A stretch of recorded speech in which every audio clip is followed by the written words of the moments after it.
After going all out in Toronto, what did we make of AEW's big swing north of the border? Hey everyone, welcome into No Holds Barred. Rob Wong, joined as always by Postmedia wrestling writer Jan Murphy.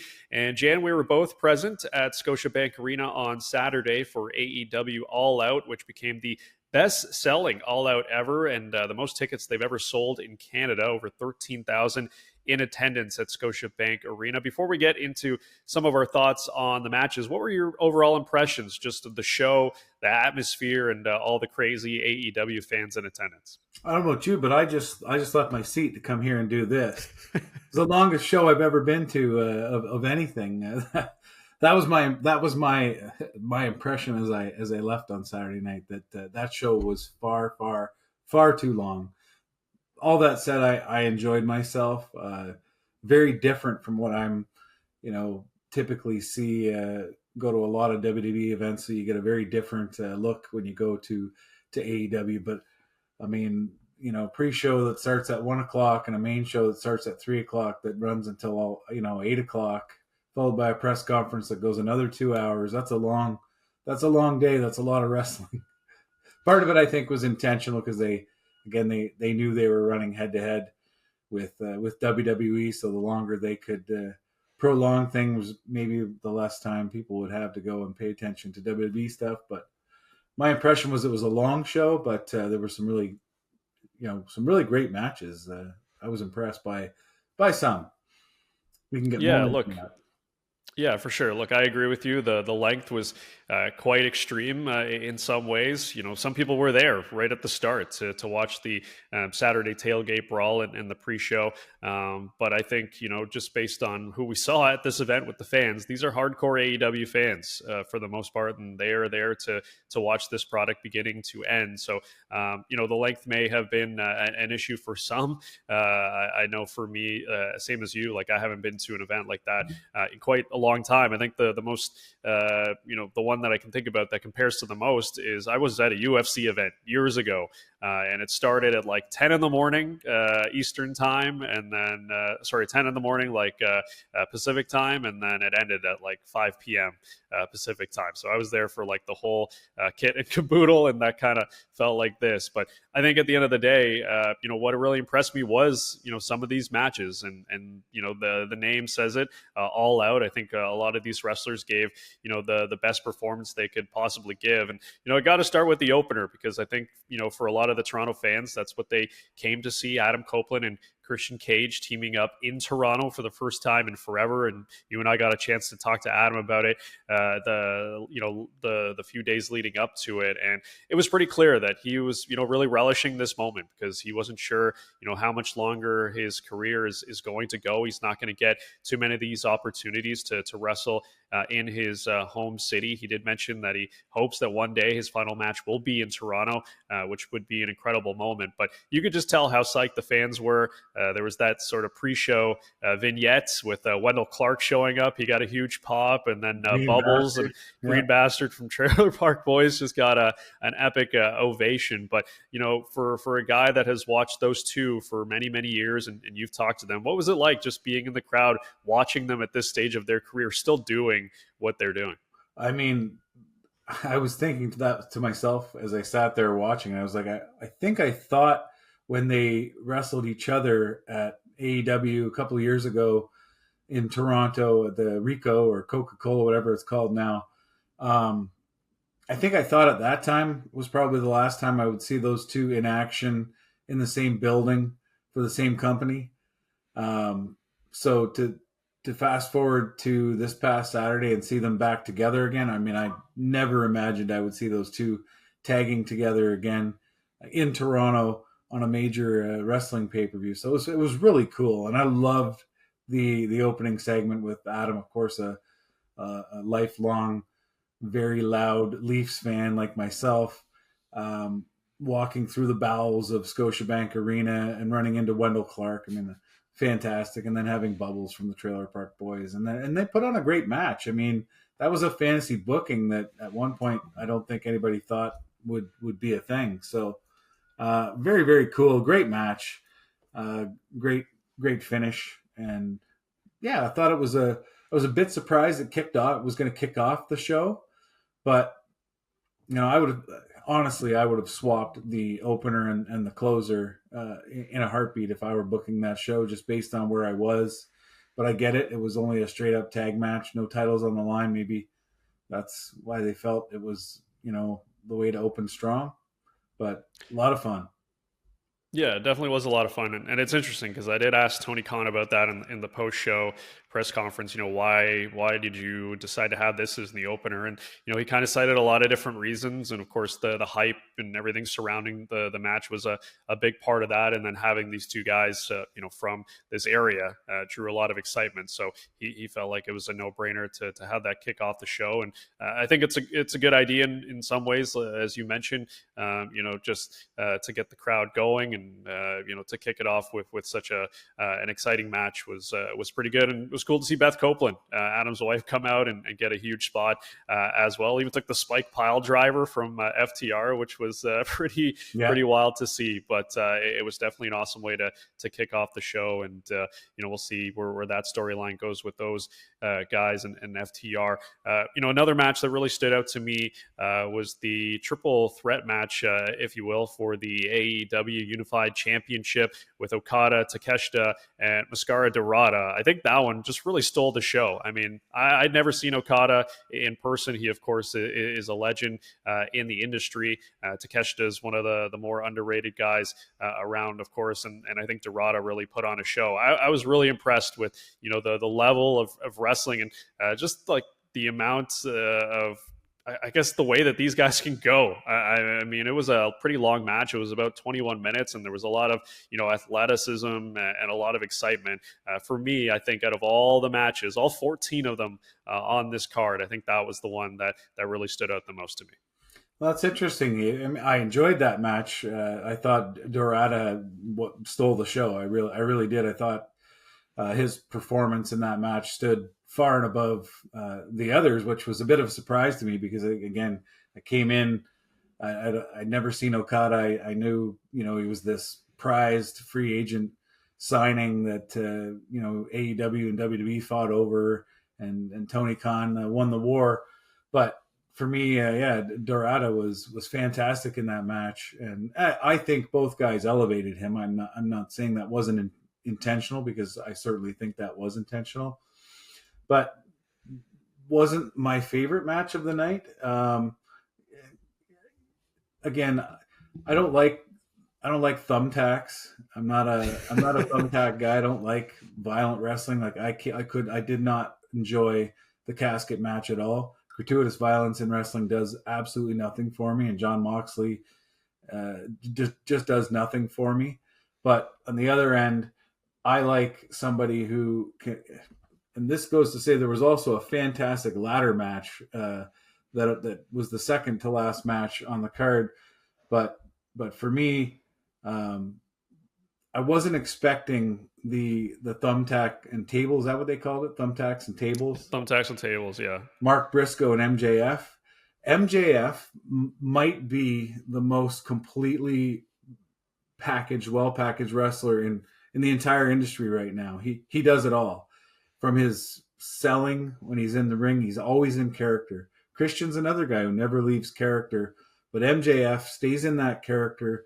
He is so good at what he does. He's a fantastic wrestler. He's an excellent, he gets the psychology of it.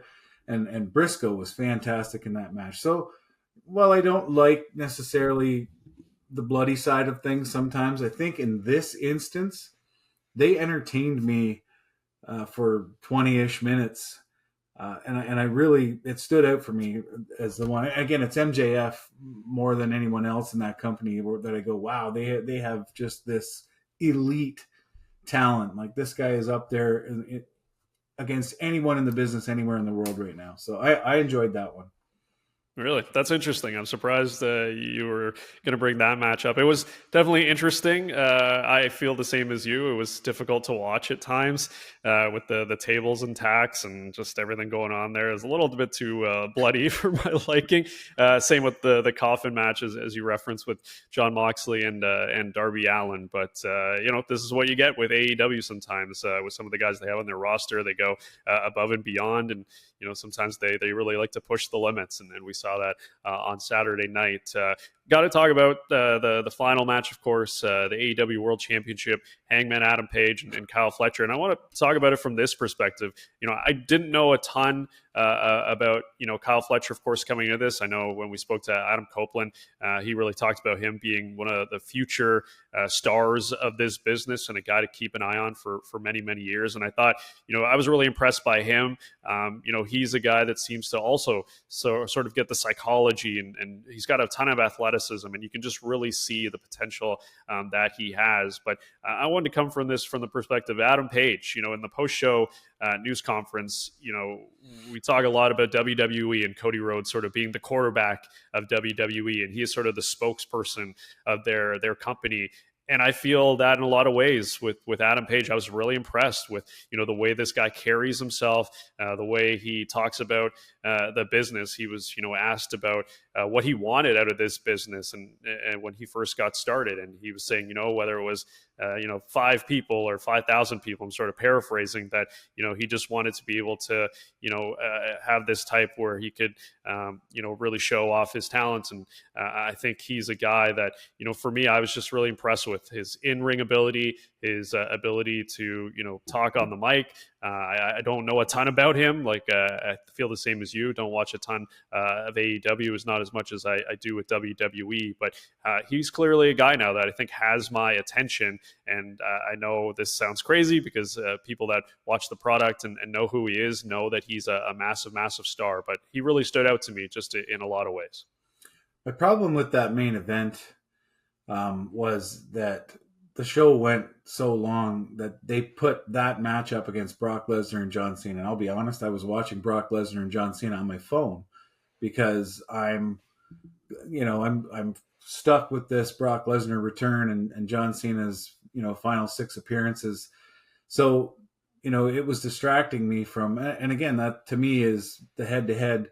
I'm just not sure you can put Kyle Fletcher and Adam Page up against Brock Lesnar and John Cena. All that said, the guy I just mentioned, MJF, was a guy who AEW built to be a megastar, and I think he is. And I think, Adam Page is in the same thing, and Kyle Fletcher. They're both in that same position where they're being built to be major players in this business. And no disrespect to either guy or to the fans of AEW, but when you're risking running that match at the same time as your competitors kicking off their show with Brock Lesnar's return to the ring and, John Cena's probably third to last actual appearance, that's tough. So yeah, it's not an easy situation to be put in. And I guess, sort of the next part of this is these two shows went up against each other. I know looking at today, I think ESPN had a review up of WrestlePalooza. I think they gave it a C grade, which is interesting because it was the first show on ESPN. So they were pretty harsh about their own product. But, if you look at the two competing companies, who do you think won the day? Was it AEW coming out on top, or was it WrestlePalooza with the Brock and John Cena, the AJ Lee match with CM Punk, Seth Rollins, and Becky Lynch? There were some highlights for both sides, but I think there were some lowlights as well for both of these organizations on a Saturday that was just built up through the roof. Yeah, I mean, certainly overall, I think the AEW show had stronger matches. 4 or 5 of those matches were as good as you would see anywhere, and were entertaining. There were surprises, returns. It kind of had that WrestleMania vibe. So I'm not sure that WWE thought they could go head to head with that show. I think they thought they could disrupt it, and I think they did. I personally love the Brock Lesnar absolutely obliterating John Cena, because that to me signifies that Brock wasn't back just to wrestle John Cena on this tour and then disappear again. He realigned himself with Paul Heyman. He destroyed, John Cena, and I feel that 2026, Brock Lesnar will be the focal point of, WWE's major events and major storylines. I think Brock is now in the mix for that. Some of the other matches left a little bit to be desired. I didn't think, a mixed tag match, there are always they're always what you expect. It doesn't matter to me who the players are. With AJ Lee and CM Punk, it was fun. I don't think it was as good as any of the matches I saw in AEW. The rest of the night, I mean, again, if you're asking me straight up who won, I mean AEW won. That was their WrestleMania. All Out was their one of their big events of the year. And I think WWE was doing a Saturday night's main event type pay-per-view just to disrupt. And I think they did disrupt. I think they made Tony Khan move his start time, and they made sure that they kicked off their show at the time that AEW was going to be going into their main event. So I think mission accomplished, but AEW show certainly was stronger, top to bottom. Yeah, it's interesting hearing you talk about sort of the back and forth and the counter programming that a lot of people have talked about, and feels like the late 90s all over again with the Monday Night Wars and WCW trying to do things to disrupt Monday Night Raw and vice versa. So it's going to be an interesting battle between these two companies for a long, long time, because it doesn't seem like Tony Khan's going anywhere, and I don't think he's budging anytime soon. I would be remiss not to mention the Stephanie Vaquer situation. That was awesome. That was an awesome match. I'm not the biggest fan of Io Sky. I give her a hard time sometimes because I don't like backflips, and for a while in NXT they had two of the girls came from dancing backgrounds, and they were doing a lot of their choreographed stuff in their matches, and I'm just like, okay, just come to this world and wrestle. But I will say Io Sky, maybe one of the best matches of her career, and it elevated somebody else into a position, and that was fantastic. That was probably the best match of the night on the WWE card. So yeah, definitely one of the best matches for sure. I'm glad you brought that one up. That was a lot of fun to watch the highlights of Vaquer winning the women's championship there against Io Sky. But like I said, this battle between WWE, AEW is going to continue on a week-to-week basis, month-to-month, and I'm sure we'll be talking about it again down the road. As always, leave your thoughts in the comments section below. For Jan Murphy, I'm Rob Wong. Thanks for watching, and we'll talk to you on the next one.